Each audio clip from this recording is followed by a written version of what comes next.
I like the first Sanctum, but I don't love it. I appreciate its bold mixture of first-person gunplay and tower defense strategy well enough, but after finishing it I found that I had no desire to rematch its mindless enemies, severely limited maps, and numbing repetition even with friends. I loved the idea, but not the execution.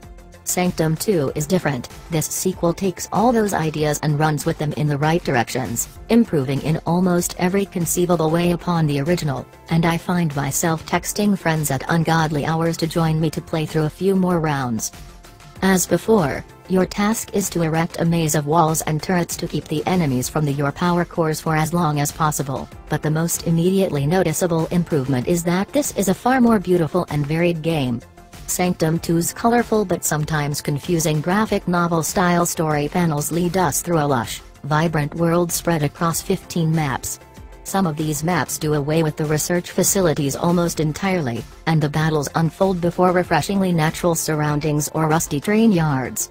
Each level feels markedly different, both in look and design, and in most cases they don't overstay their welcome.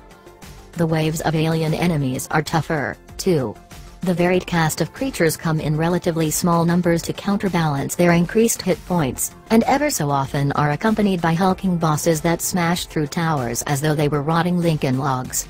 It's a pity that they're merely gargantuan versions of the foot soldiers instead of distinct monsters. Even placed intelligently, the limit of 10 towers usually can't handle the hordes alone, which keeps the pace fast and desperate.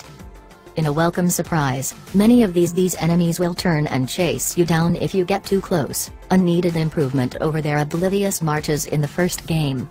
I frequently found myself using it to my advantage by luring a tough enemy who'd managed to pass the towers away from the cores. On our side, there's more personality to be found. Rather than cloning the original Soul Ginger heroine, Sky, in co-op, Sanctum 2 also lets you to step into the role of her spunky sister, a robot who could pass for an 23rd century Apple product, or an easygoing male shotgunner who looks like Adrian Brody's long-lost badass brother.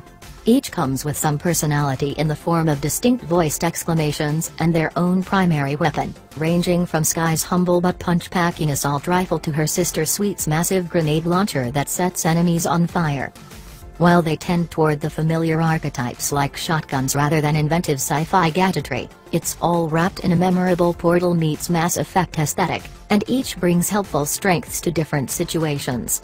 Playing alone, for instance, I found the robot's sniper rifle too limiting, but in co-op, I think it's safe to say that rifle's precision and range saved the round on numerous occasions. Regardless of which character I played, I found the gunplay of Sanctum 2 more intense than what I saw back in 2011. Switching out your weapons to let them recharge keeps your damage output pumping when you need it most, although I can't deny that I miss some of those frightful moments when a gigantic bug was nearing the core and I was stuck reloading. Character development is also boosted by a leveling system that rewards success with excellent perks, and they can be combined in great ways.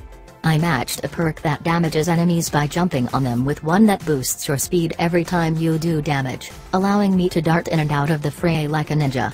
These perks allow you to adjust your gameplay style to suit a particular map rather than trivializing early ones because you're now too powerful for them.